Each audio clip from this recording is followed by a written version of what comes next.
King of Podcasts Radio Network proudly presents the Broadcasters Podcast.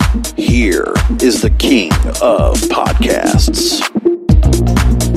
And welcome to the program. Appreciate all of you joining me for the Broadcasters Podcast. We won't be going super long tonight. I'm running a little bit late doing the program tonight, as I would normally do. Plus, it's quite light right now in the news, and I don't feel like I'm going to go put my effort into another lengthy radio rant, because I've made my point clear about the fact that if radio wants to go ahead and find themselves in a different direction, they want to go ahead and continue to go ahead and have fewer staffers to work with, and want to just continue to take people that have been working for the radio for so long and throw them by the wayside, they're going to do that. That's their choice. But yet they're going to continue to not pay off their debt. They're continuing to not pay royalties enough that the artists really need to get them to survive, but yet they're getting leveraged because they are radio. And that's one of the things that I look at.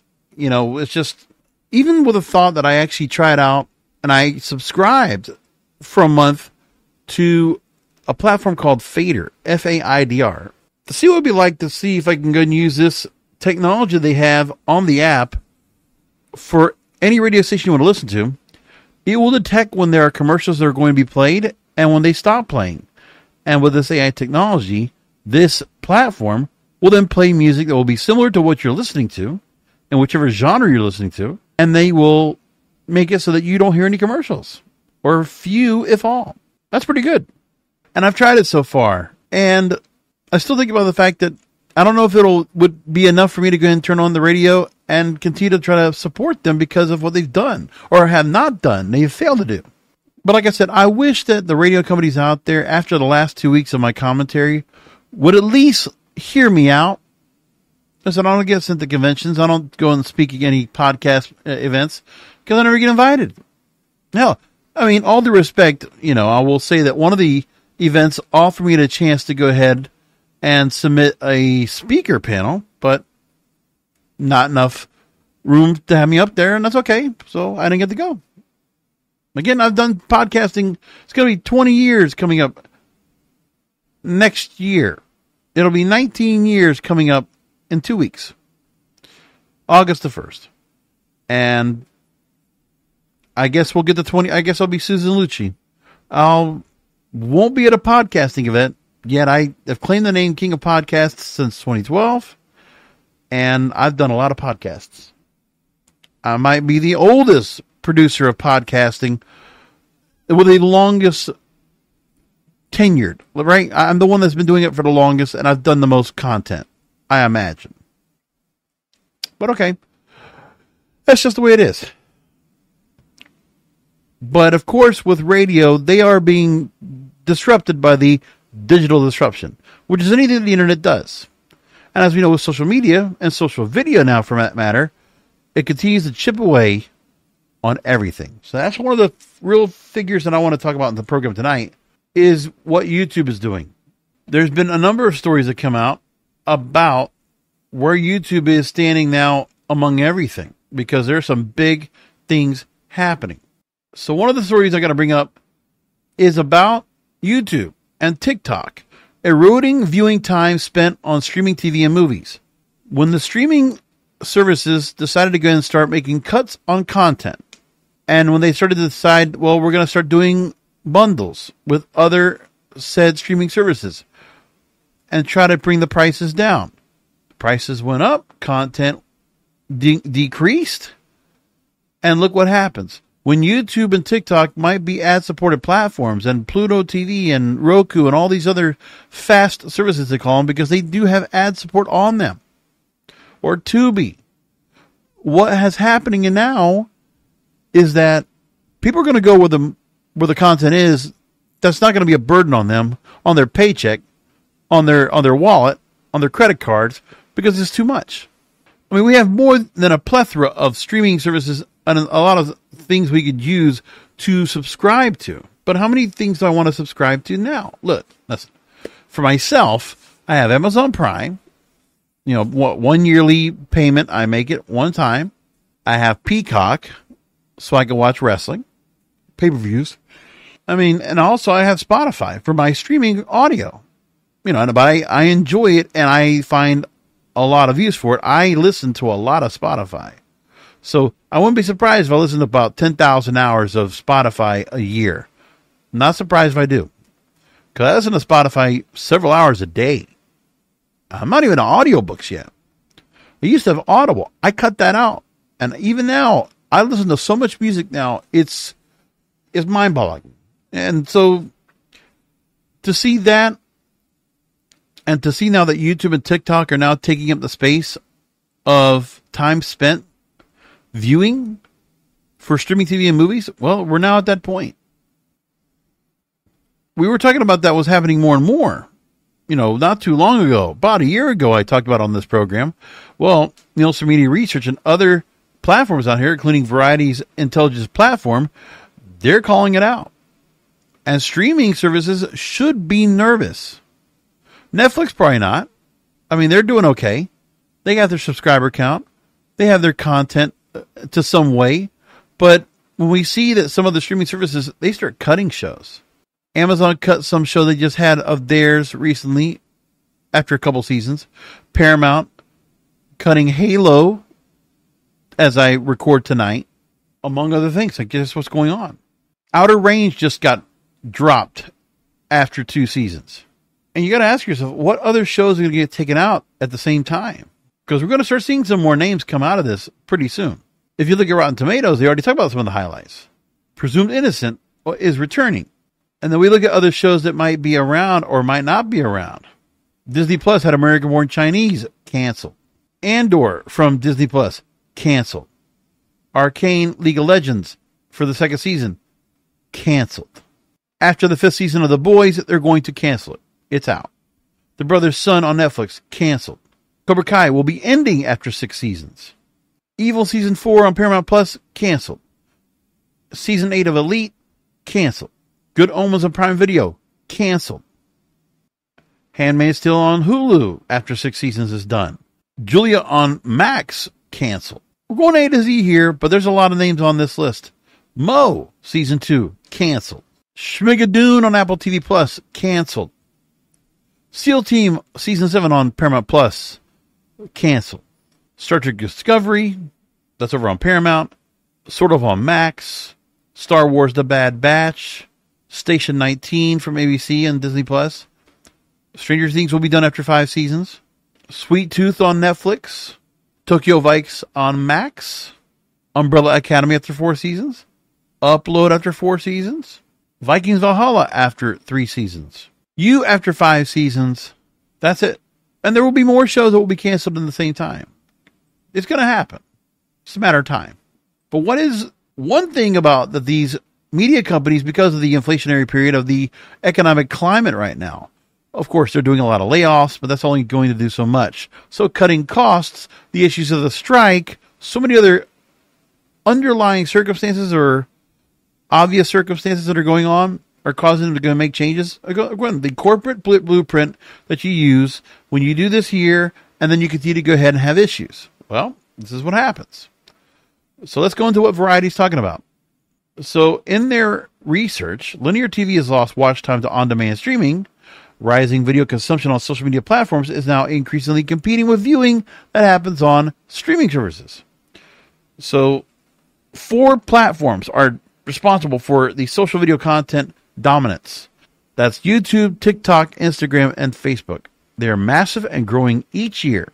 So when you look at what those 4 social media outlets now do, 2022 made up about what?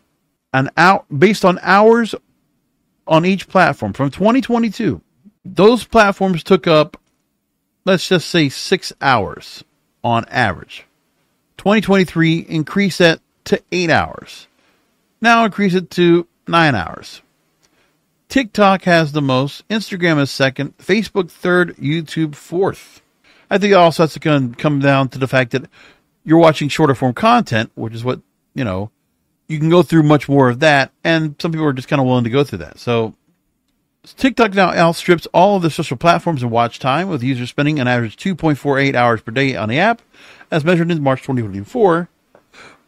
And that's according to the cross-platform device digital measurement media identity graph platform provided to Variety from research group Mavericks Insight and Strategy.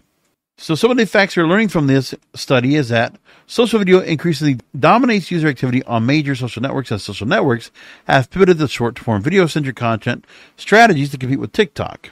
So when you have Instagram and Facebook creating Reels, YouTube creating Shorts, that's where you're seeing their increase in content because of the shorter content. Younger audiences' video preferences are shifting away from TV and movies. So that's another part we're starting to see as well, that the younger audience is more towards social video than watching conventional TV screens. They'd rather watch on their phone or tablet, or their watch, or whatever. Watching TV and movies together account for 32% of media time among 13 to 24-year-olds versus 59% for consumers over 35. Gen Z millennials are more likely to stay into their preferred video type of content, social videos live streams, rather than old and new TV shows. That's coming from an October 2023 survey from Deloitte. And the share of screen time for total viewers allocates to each of those types. Consumers have so much time, only so much to engage in video, so short-form and user-generated content consumed on social platforms raise a newer possibility that the viewing will begin to eat into engagement with TV shows and movies. So there are people that do not have the time they're going to watch a 30-minute sitcom or a scripted 60-minute show or a 60 or 30-minute reality show. And there's a story about reality also reeling in their own effects as a result as well. Mobile is becoming the first screen. People watching on their phones is becoming their first screen, replacing the TV set, and social video is now being viewed on CTV screens. And so, let's talk about that. I can tell you for a fact that I watch a lot of content now on my phone, more than ever. Who would have thought that, the audience would go ahead and be much more accustomed to watching something on an 8 to 10 inch screen than watching it on a 27, 40 inch, 50, 60 inch big screen. And I mean, the thing is, it's very important for TVs now to have that smart capability. So people want to go ahead and cast on it, or they want to have like a group of people that want to watch something on a big screen, that's when you're watching for. But if it's just one person at a time, they might just want to watch it on their phone. Short-form video platforms are progressively extending the length of videos they allow users to post, capable of driving longer viewer sessions on platforms. I can tell you this, to be honest with you. I can't tell you how many times that I've watched on TikTok. I will watch, especially when there's like some breaking news or something else that's going on, that I will catch myself watching content on YouTube, on TikTok. It could be YouTube or TikTok for live streaming. I'm not into Twitch. But YouTube and TikTok for live streaming, absolutely. And there's a lot of times on TikTok, they do have live streaming, of course, but it's also like, I feel like it's what Periscope was on Twitter, where you're watching the chat, you're watching people go and comment and talk, and there's a lot there. And, it's becoming that. TikTok is starting to begin video upload limits of 60 minutes, up from a ceiling of 15 in 2023. It was 10 2 years before that. 3 in 2021, and 60 seconds in 2017. So TikTok is trying to go farther. I don't know who's going to watch anything 60 minutes long. But if you got certain programs that are going to be on there at 60 minutes, it might do well. I mean, if they can pull it off, I just think there's got to be certain platforms that allow the 60-minute format. But, I mean, there's a lot of live streaming out there. And sometimes it's for the TikTok shop kind of items that people are trying to go and sell because they're affiliate marketers. Or I watch other content that comes up because there's just people that are just doing like these little community groups. Or some political stuff that goes on, whatever. But that's becoming much more common. Now, about that demographic. When you're looking at what kids are watching right now, their top platform in 2024 is YouTube at 81%. Streaming services, 62%. Mobile games, 55%. TikTok, 44%. YouTube Shorts, 39%. Linear TV, 39%. Facebook, 37%. Instagram, 28%. Snapchat, 21%. And I imagine with kids, it depends on what they're able to go and catch. Because if they don't have a phone yet, they might not be able to get the social media right away or have the access to it because they're not old enough. TikTok is starting to getting an increasing amount of Gen Alpha's attention, despite most of it being technically not old enough to have social media. But it has gone up. And it's neck and neck with YouTube Shorts. The oldest of Generation Alpha is 14 years old, but like I said, people are watching about what the next generation of viewers are, of consumers, watching or listening to content. So they have to pay attention to what they're going to do. Now, not only do we have the information about YouTube having a bigger audience, well, Nielsen Media Research also has the same claim that they have the largest haul of audience of any single platform during the month of June, a record month for streamers, by the way, and it still beat it. YouTube counted for 9.9% of all TV viewing audience last month. It edged out Netflix at 8.4%. And streamers like Hulu and Disney Plus rank well behind, taking less than 4% of total audience share each. Overall, streamers got 40% of TV viewing. And Nielsen also found out that 27% is going to cable, 20% on linear broadcast, the rabbit ears. And a larger share of younger viewers' television time in June with school out of session leads to a disproportionate bump from the 2 to 17 age demographic. 16% increase in viewing from kids aged 2 to 11. That's for YouTube. That's big. And people are paying attention to that. But meanwhile, like I said, streaming is still getting high ratings. Shows like Bridgerton and Your Honor on Netflix help give Netflix their biggest audience numbers ever. So Nielsen data also talked about the 40% of all TV use was from streaming. And YouTube, Netflix, Max, Prime make up that 40.3% in that order. Netflix is the largest for episodic television. Bridgerton had 9.3 billion viewing minutes. Your Honor, 7.5 billion minutes. I mean, to be honest, if I was going to talk about anything else that could be media related on the program tonight, it would probably be politics, because there's so much going on right now with the issues around the Democratic candidate for president and whether Joe Biden, is going to continue to be in the race for the presidency, or if they're going to be replacing him in the upcoming convention or in the next couple of days. And the Republican National Convention took a lot of the headlines this week. I'm not talking about any of that. You can keep me out of all that. So if you want to know why the show's short, it's because everybody's talking politics this week, and I stay out of that myself. That's just the way I do these programs, so I hope you appreciate that. But that's how I'm going to keep it like that. So again, apologies for a short program. I know I wish I could do more, but there wasn't that much to go ahead and bring up in the headlines. If I did, I would have brought it up, but it was pretty quiet this week.